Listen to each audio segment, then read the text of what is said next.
Почитувани гледачи, добро вечер и добре дојдовте во новото издание на емисијата ТВ Ординација. Оваа ТВ Ординација посветуваме на алергиите, астмата и хронично обструктивната белодробно заболување. На оваа тема вечерашен гостин е доктор Гоце Христов, специјалист интернист и субспецијалист диабетолог од Струмичката општа болница, и доктор Христов го имаме веќе на линија, кој што линковски го вклучуваме од Струмичката болница. Директоре, добре ни дојдовте во емисијата и како што најавивме вечерва акцент ставаме на алергиите, астмата и хронично обструктивната белодробно заболување, какви се влијанијата и обструкциите кои што може да се создадат, но и на самиот крај зборуваме за COVID-19 и влијанието врз овие болести. Докторе, ни наближува пролетта, а многумина знаеме да ја поврзаме пролетта со поленот и обструкциите кои што може да ги направат на луѓето кои што се осетливи на алергиите. Што тоа всушност значи и можеме ли на овој начин да ги поврземе овие болести? Сите со нетрпение ја очекуваме пролетта, топлото време и прошетките. Но, за жал, овој период од годината е карактеристичен за сезонските алергии. Па така, ако ги прашате моите пациенти кои што боледуваат од алергии и астма, сигурно не би го поделиле ова наше мислење.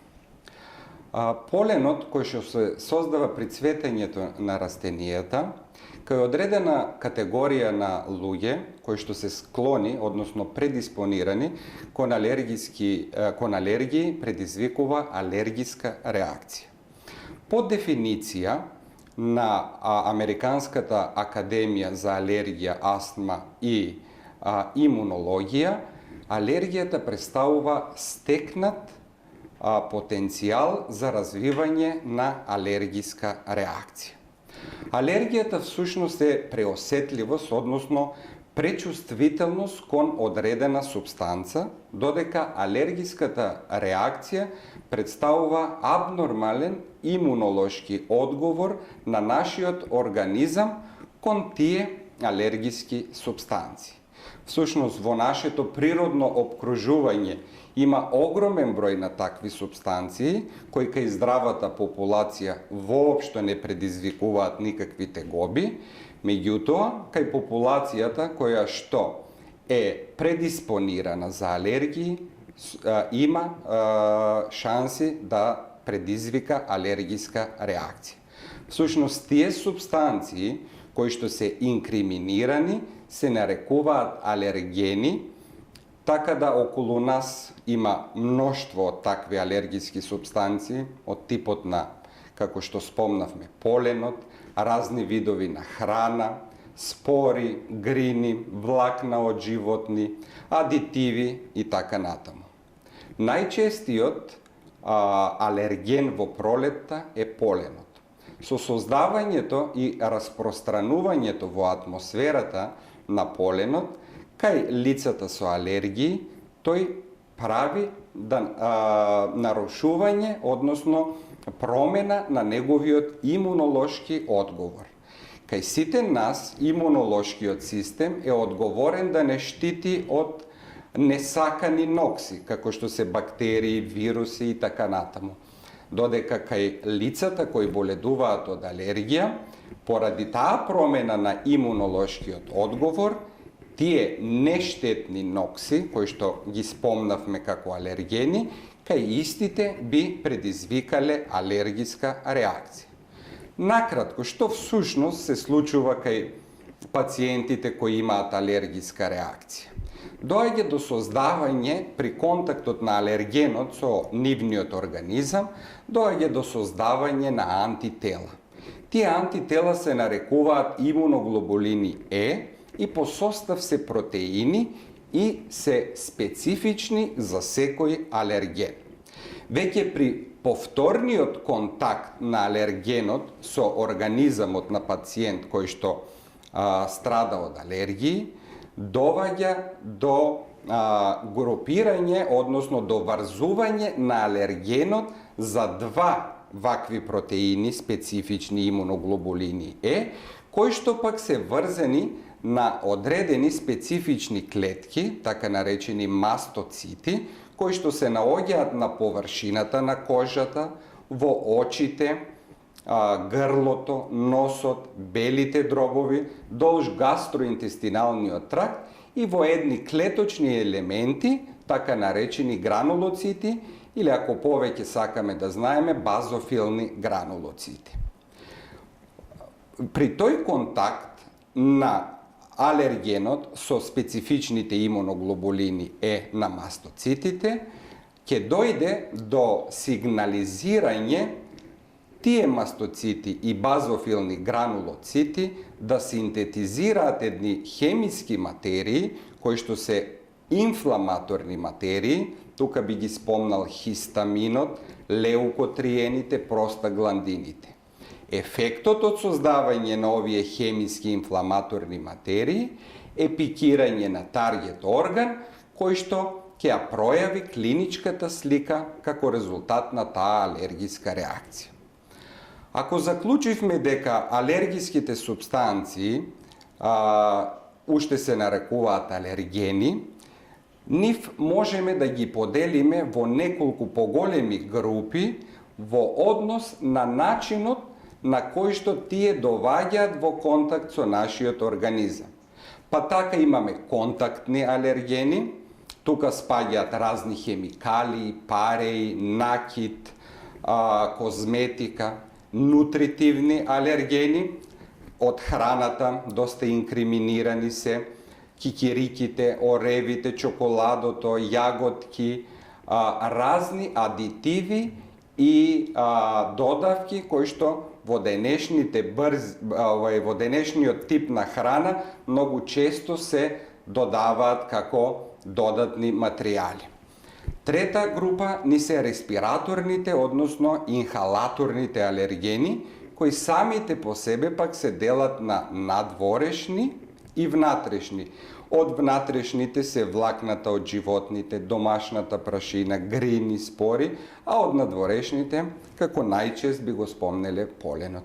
И секако дека во една останата група спаѓаат алергени од типот на отрови од животни, реакции на лекови, физички контакти на многу топло, многу ладно, инсолацијата, односно изложувањето на сончево зрачење и така натаму. Докторе, се надевам дека симптомите кои што се појавуваат се лесно препознатливи, но што е она кое што пациентите треба особено да обрнат внимание за понатамошниот третман и лекување? Ако пролетта ја спомнавме, дозволете да кажам за респираторните, односно инхалаторните алергени. Еве поленот како најчест причинител за алергиска реакција, која ќе дојде во контакт со организамот, односно со клетките од површината на кожата, очите, носот, грлото, белите дробови, предизвикува алергиска реакција, која што на секој таргет орган дава различна клиничка слика. Така, на очите дава солзење, црвенило, чешање, по кожата пликови, отоци, црвенило, исип карактеристичен, по грлото чувство на слевање на секрет, гребење, чешење на грлото. На носот ќе дава кивавици, тоа доста чести, ние ги нарекуваме кивање во салви, чешење на носот, течење на бистар секрет, односно бистара содржина од носот и на белите дробови, отежнато дишење, кашлица, свирежи во градите. Сите овие симптоми можат да пројдат во еден диапазон од една многу лесна, па се до категорија на една тешка клиничка слика, па дури да имаат и една драматично тешка клиничка состојба, која што во медицината ние нарекуваме анафилактична реакција, која што представува живото загрозувачка состојба. Доколку нашите пациенти ги препознаат овие симптоми, секако на самиот старт сами со себе имаат дилема дали станува збор за некој тип на настинка или алергиска реакција. Во секој случај, за да направите разлика помеѓу овие два ентитета, настинките најчесто се карактеристични за зимските месеци од годината. Не траат повеќе од 7 дена и често се пратени со покачена телесна температура. За разлика од нив, алергиските настинки, односно алергиските реакции, се јавуваат многу често во пролетните месеци, траат со недели, понекогаш и месеци, многу ретко ги прати покачена телесна температура и клиничката слика варира во текот на едно дури деноноќие. Конечно, доколку има дилеми меѓу нашите пациенти, за кој ентитет станува збор, секако овие симптоми треба да ги реферираат кај својот матичен доктор или да бидат упатени кај соодветен специјалист кој што се бави со оваа проблематика. На овие обструкции дали треба да се земе терапија и кога истата е најповолно да се вземе? Терапијата кај алергиските реакции, односно кај алергијата, класичната медицина денес со сигурност можеме да кажеме дека не ја лекува алергијата, туку ги ублажува симптомите. Тоа што ние правиме со давање на терапија кај овој тип на пациенти е минимизирање на симптомите, односно купирање на интензитетот на симптоматологијата и правење блокада на тој ненормален имунолошки одговор.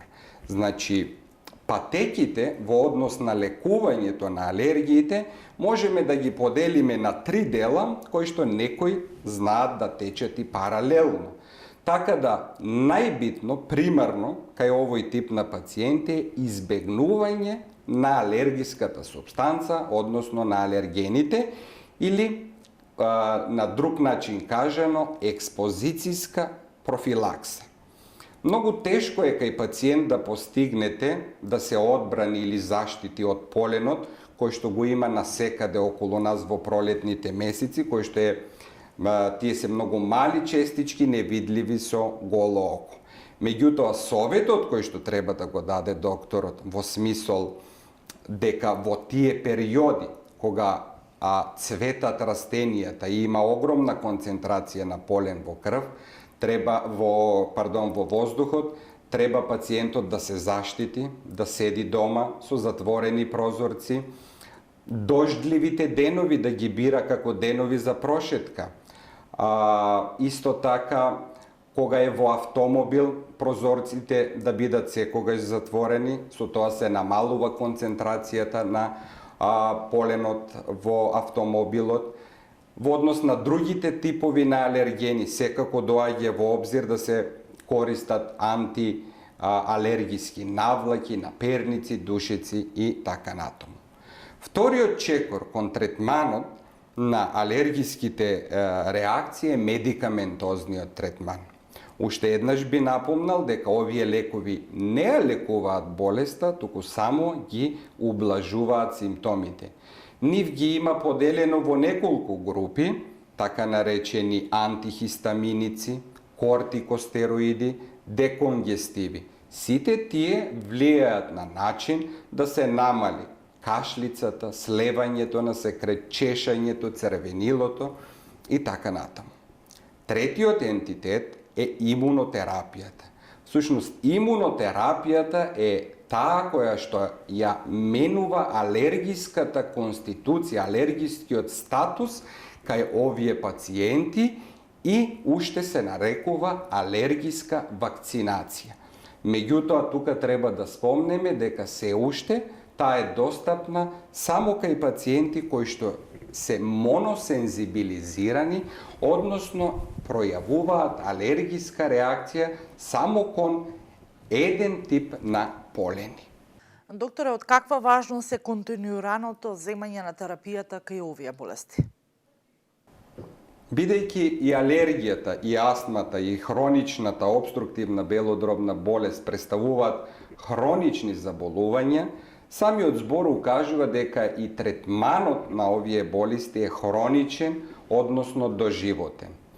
Доста битно е континуираниот пристап во лекување на овие болести, бидејќи само секојдневната, навремена и правовремена употреба на терапијата би значило добро контролирање на болеста, намалување на интензитетот на симптомите и спречување на екзацербациите, односно влошувањето на болестите, како и спречувањето на компликациите. Инхалаторната терапија досега се покажала како лек од прв избор кај пациентите кои што боледуваат од астма и хронична обструктивна белодробна болест. Така да немаме дилеми дека инхалаторната терапија е таа која што секојдневно, континуирано и понекогаш целоживотно треба да ја користат пациентите за да имаат добро контролирана болест. Ако дозволите, тука само би кажал 2-3 реченици во однос на табуата кои што се јавуваат околу употребата на инхалаторите. Еве, јас од ова место денес би апелирал дека инхалаторот, односно инхалаторната терапија е само еден облик на терапија. За појасно да биде, ако постојат лекови кои што се дават во вид на таблети, капсули, сирупи, супозитории, креми, масти, денешната медицина е на степен на развој да оваа терапија која што е потребна за пациентите кои што боледуваат од астма и хронична обструктивна белодробна болест се користи преку инхалатор. Значи, дилемата на пациентите им е дали ако започнат со инхалаторната терапија ќе направат зависност од неа, колку штета би начиниле на својот организам поради неизината употреба, срамот од користењето или кажувањето дека користат инхалаторна терапија. Мислам дека доволно јасно кажавме дека тоа е само еден вид на облик на лекување кој што апсолутно нема никаков смисол во однос на претходно поставените прашања и сосем безбедна и во моментот уникатна терапија за лекувањето на овие хронични респираторни заболувања. Што е со оние пациенти кои што не ни се диагностицирани? Каква е разликата помеѓу пациентите кои што имаат алергија и нивните симптоми и пациентите кои што имаат астма? Како и секоја болест, така и овие хронични заболувања кои што се предмет на нашата вечерашна емисија е навремено да бидат диагностицирани. Бидејќи секоја навремено диагностицирана болест секако има подобра прогноза и секој адекватно и навремено започнат третман во лекувањето на овие хронични респираторни заболувања би воделе кон успешна приказна, кон лесно купирање на симптомите и добра прогноза на болеста. Многу битно е кога симптомите кои што досега ги спомнавме и кај алергиите, и кај астмата, па и кај хроничната обструктивна белодробна болест, пациентите ги препознаат, навреме ги реферираат кај своите доктори, бидејќи многу битно е да се избегне тој гап период помеѓу минималниот интензитет на симптоматологијата на пациентите и нејавувањето на доктор. Бидејќи овој период е многу драгоцен за да се започне со терапија, за да не навлеземе во една болест која што би значило не на време диагностицирана или лошо контролирана. Во однос на симптомите досега ги спомнавме кои се најчестите симптоми на алергијата. За астмата би го спомнал само тријасот на симптоми кои што се кашлица, отежнато дишење и свирежи во градите, кои што треба да представува доволен аларм нашите пациенти веднаш да се јават кај својот специјалист кој што се занимава со оваа проблематика. Докторе, верувам дека многу пациенти ви го имаат поставувано прашањето дали алергијата секогаш мора да значи дека станува збори за астма. Не секогаш астмата е поврзана со алергијата, меѓутоа околу 60% од сите пациенти кои што боледуваат со астма припаѓа на групата со алергиска астма. И сите овие пациенти ќе пројават клиничка слика на алергиска астма која ја карактеризира обструкција на дишните патишта, која што ќе даде една клиничка слика на стегање во гради, кашлица, гушање, отежнато дишење, свирежи во градите и ноќно будење кај овие пациенти. Околу 1/3 од пациентите кои што боледуваат со астма припаѓа на категоријата неалергиска астма. Таа неалергиска астма дури е мерена од џина, односно глобалната иницијатива за астма, и таму студиите укажуваат дека таа е потешко скротлива, има потешка клиничка слика и потешко одговара на инхалаторната терапија. Многу пациенти уште во самото детство пројавуваат клиничка слика на некој тип на неалергиска астма, а доста често корелираат со некои други хронични заболувања, како што се хроничниот риносинузитис, гастроезофагијалната рефлуксна болест и некои други. Значи, за разлика од алергиската астма, каде што алергените се инкриминирани како најчести причинители, односно тригер фактори за пројавување на болеста, кај неалергиската астма најчести причинители се вирусни инфекции, чадот од цигари во надворешната средина, интензивни спрееви мириси и, како што спомнавме, одредени медицински други состојби. Докторе, што е со бремените жени? Кога кај нив ќе се појави некој од овие заболувања или пак алергиите, дали кога и жената е бремена може да во континуитет да продолжи да ја прима терапијата? Да, секако дека и бремените жени треба да земаат терапија во тек на бременост доколку боледуваат од алергија, астма или хронична обструктивна белодробна болест. Исто така, две прашања кои што многу често оваа категорија на пациентки си го поставувате, колку оваа терапија хронична би наштетила на нивниот плод, и второто прашање кое што доста често ги мачи е дали ефикасноста од терапијата за време на бременоста е подеднакво иста како и ефикасноста на терапијата во небремена состојба. Во однос на безбедноста на лековите, за среќа, денес голем број на лекови кои што се користат за лекување на овие хронични респираторни заболувања, можеме да ги пропишеме и кај бремените пациентки, односно тие припаѓаат на категоријата Б и С класа на лекови, значи можеме да ги даваме кој овие пациентки.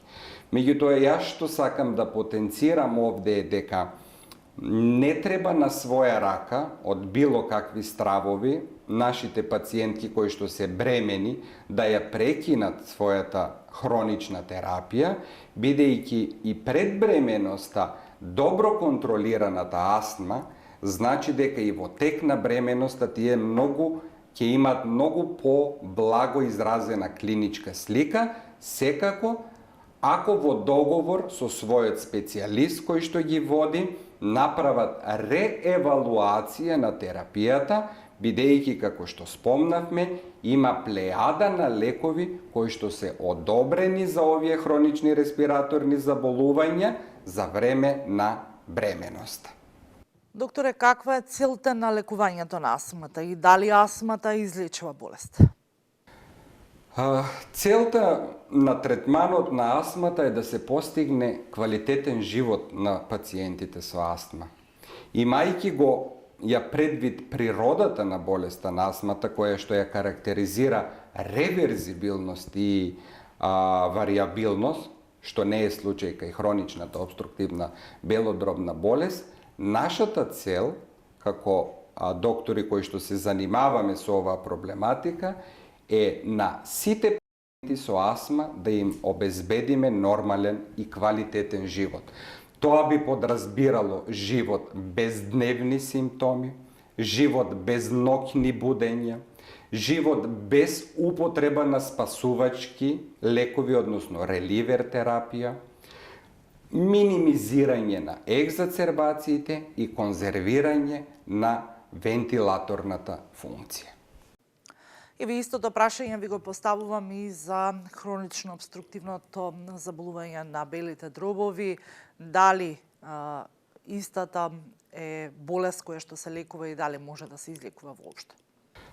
За разлика од астмата, каде што рековме дека тенденцијата наша е да постигнеме нормален живот, односно овие пациенти да имат едно нормално секојдневие, тенденцијата во третманот кај пациентите кои што боледуваат со хронична обструктивна белодробна болест е да не дозволиме влошување на симптоматологијата, односно влошување на болеста.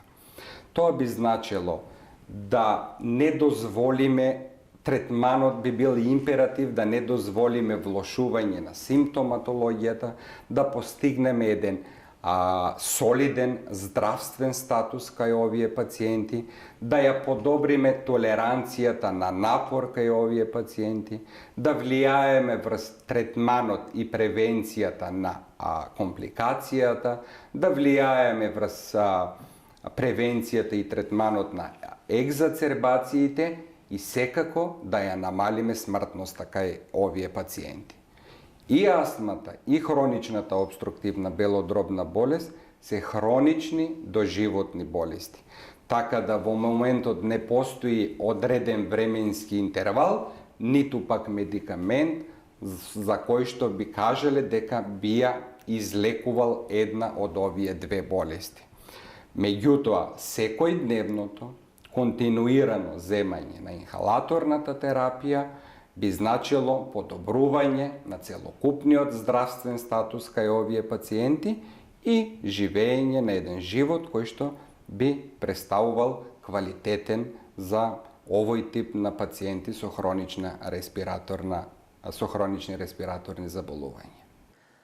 И во време кога светот живее во пандемија, еве и ние за жал сме обземени од COVID-19, дали и колку COVID-19 знае да направи обструкции кон алергиите, астмата и хронично обструктивната болест и како, доколку се појави COVID-19 кај овие пациенти се подложуваат на третман и терапија?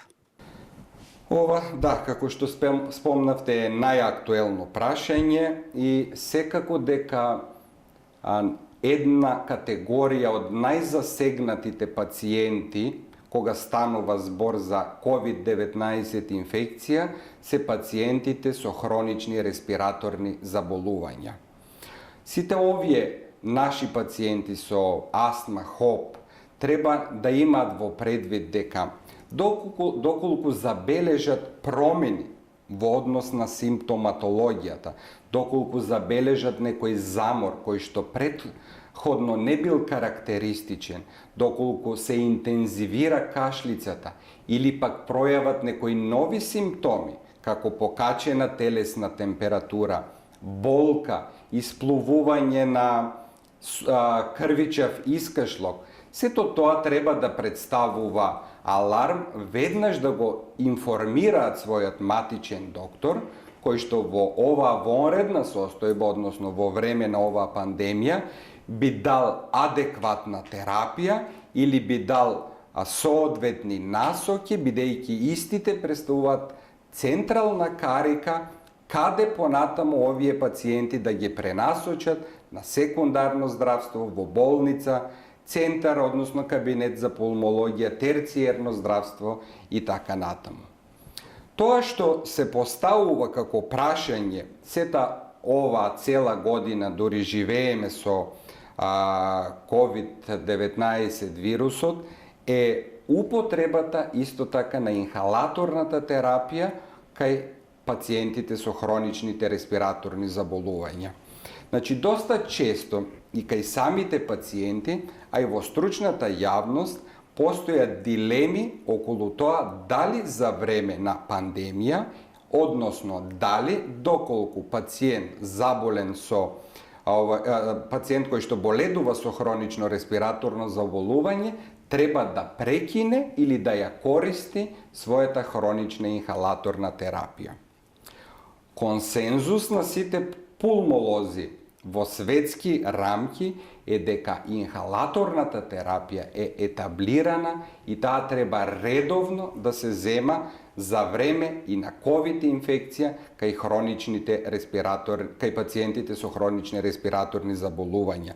Затоа би замолил дека сите пациенти наши кои што боледуваат од овие хронични заболувања, доколку не дај Боже заболат од ковид инфекција, во никој случај да не ја прекинат инхалаторната терапија и еве да го консултираат својот матичен доктор или својот специјалист, како понатаму да продолжат со третманот на нивното заболување и со која инхалаторна терапија и со која доза понатаму да ја контролираат својата болест.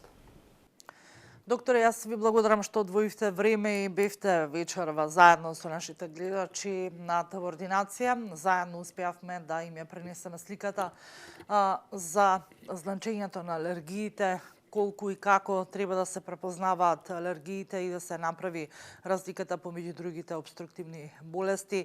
Ви благодарам што еве зборувавте и околу табуата, околу респираторните терапии и се надевам дека ова нема да биде последна тема која што ќе дискутираме во ТВ Ординација. Ви благодарам и вам, почитувани гледачи, што и вие вечерва бевте со нас. Се гледаме наредната среда со нови теми и нови случувања.